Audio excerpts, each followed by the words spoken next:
Selamat datang di video ini. Pada kesempatan kali ini, saya akan membuat video penjelasan mengenai algoritma sorting yaitu Google Sort. Di sini, saya akan menjelaskan meliputi yang pertama definisi, yang kedua langkah kerja, yang ketiga pseudocode, yang keempat implementasi kode versi sequential dan paralel. Namun sebelum itu, perkenalkan, nama saya Rifaliron Rupa Bidang dengan NIM 224611060 dari kelas E3. Mata kuliah Komputasi Paralel, dosen pengampu MC Rore R. Punne Eskom Mkom. Algoritma Bubble Sort. Definisi Bubble Sort. Google Sort adalah algoritma pengurutan sederhana yang bekerja dengan cara membandingkan dua elemen yang berdekatan dan menukarnya jika urutannya salah.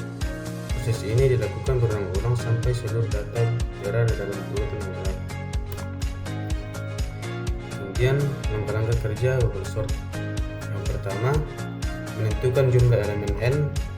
Program menghitung beberapa banyak data di dalam array.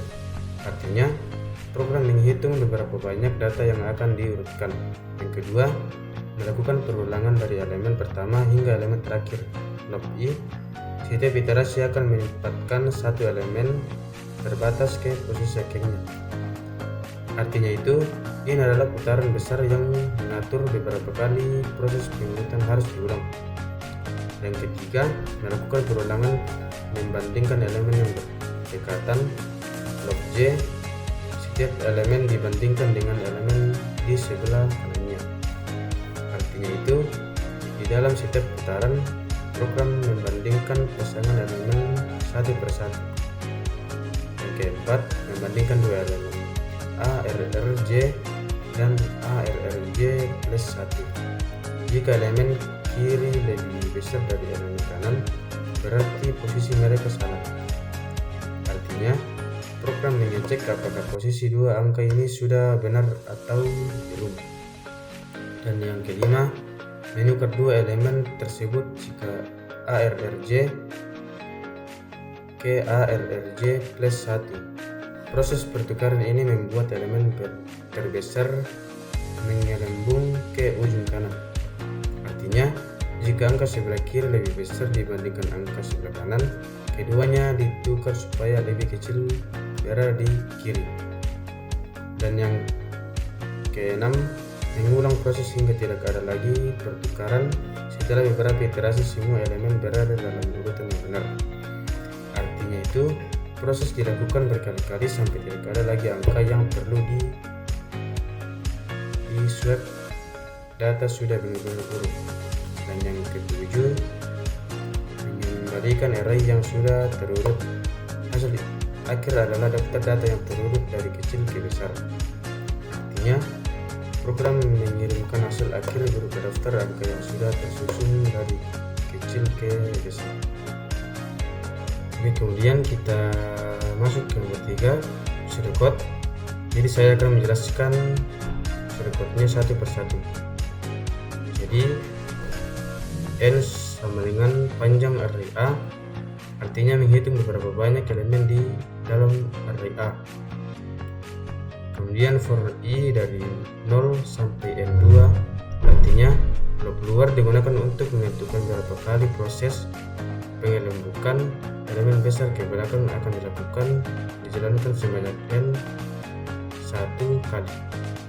Kemudian for J dari 0 sampai N12, artinya blok dalam ini bagian yang membandingkan dua elemen yang bersebelahan.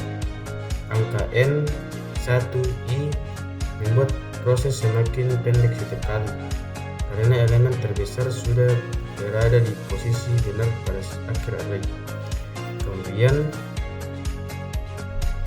if AJ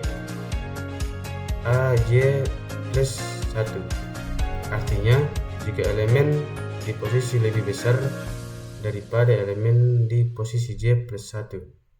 Kemudian tukar A J N A J plus 1, Artinya, maka elemen tersebut ditukar tujuannya agar angka yang lebih besar bergerak ke kanan, melambung ke atas. Kemudian selesai, algoritma berakhir setelah semua perulangan selesai dan array sudah terurut. Kemudian kita masuk ke nomor 4, implementasi kode versi sekuensial dan paralel. Kemudian kita masuk ke Google Chrome dan mengetik Google Colab, dan di sini saya sudah membuat programnya. Tinggal saya memberikan penjelasan tentang program tersebut. Jadi yang pertama sel 1. Di sel 1 ini ada input random yang membuat data acak atau random number. Kemudian time, menghitung waktu eksekusi sorting. Kemudian import multiprojecting, menjalankan proses secara paralel multi-core CPU.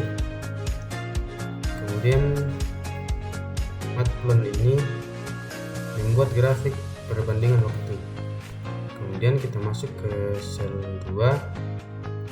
Di sel 2 ini ada n sama dengan len arr.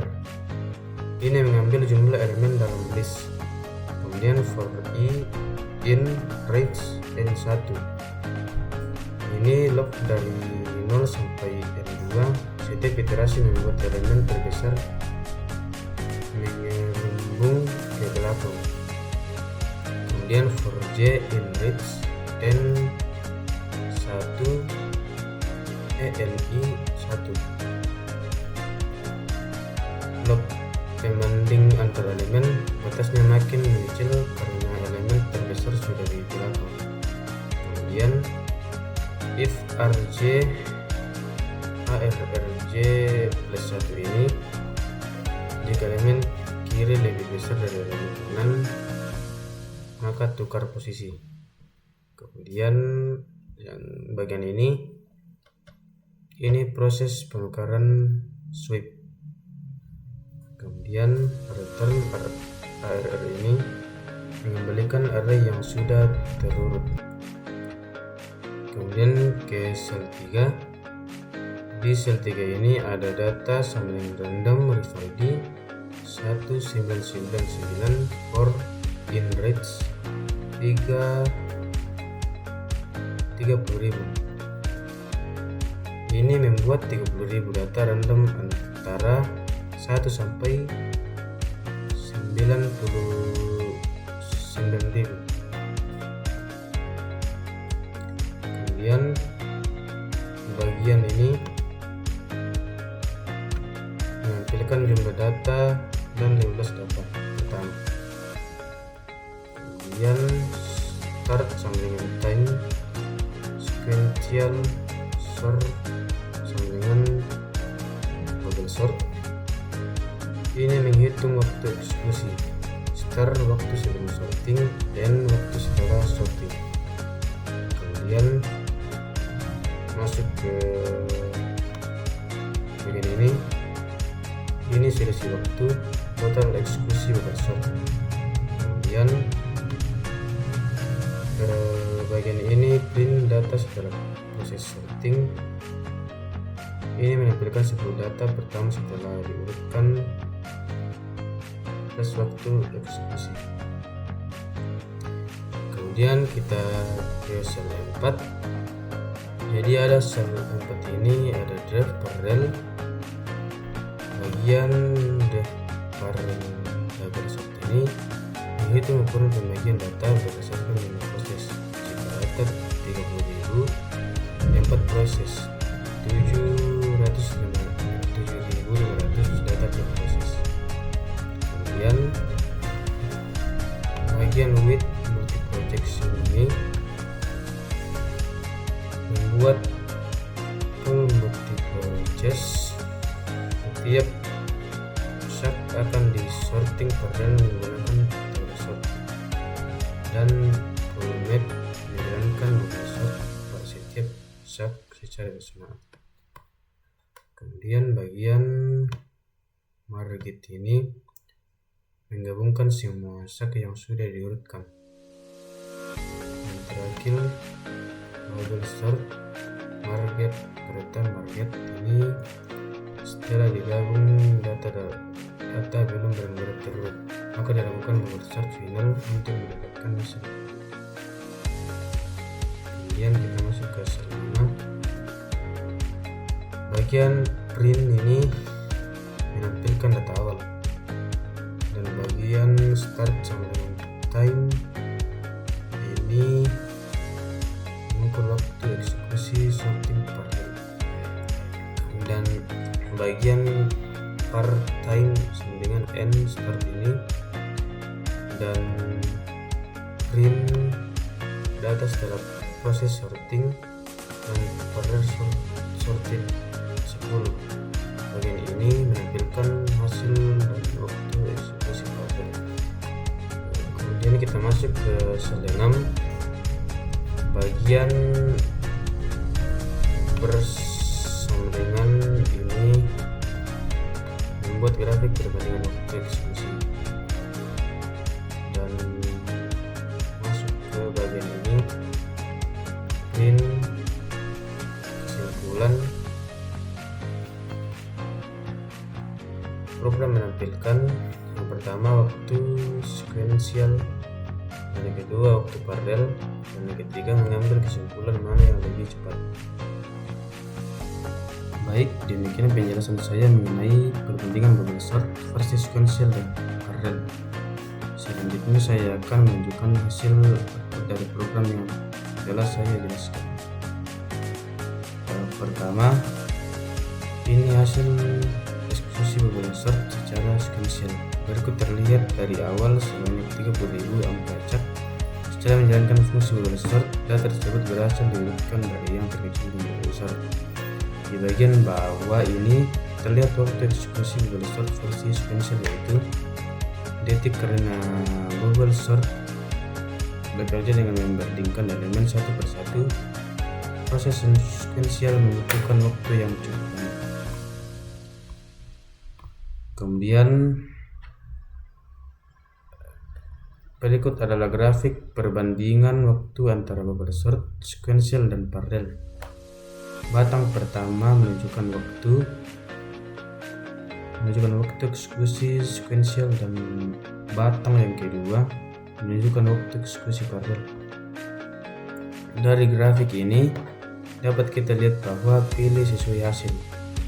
Jika paralel lebih cepat, proses paralel menunjukkan performa yang lebih baik karena bekerja pada beberapa core CPU sekaligus.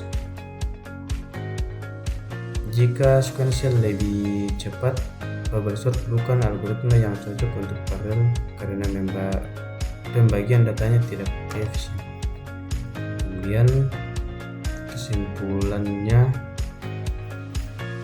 bubble sort berjalan sesuai fungsinya, namun kinerja paralel tidak selalu lebih cepat karena bubble sort bukan algoritma yang ideal untuk multi-projection.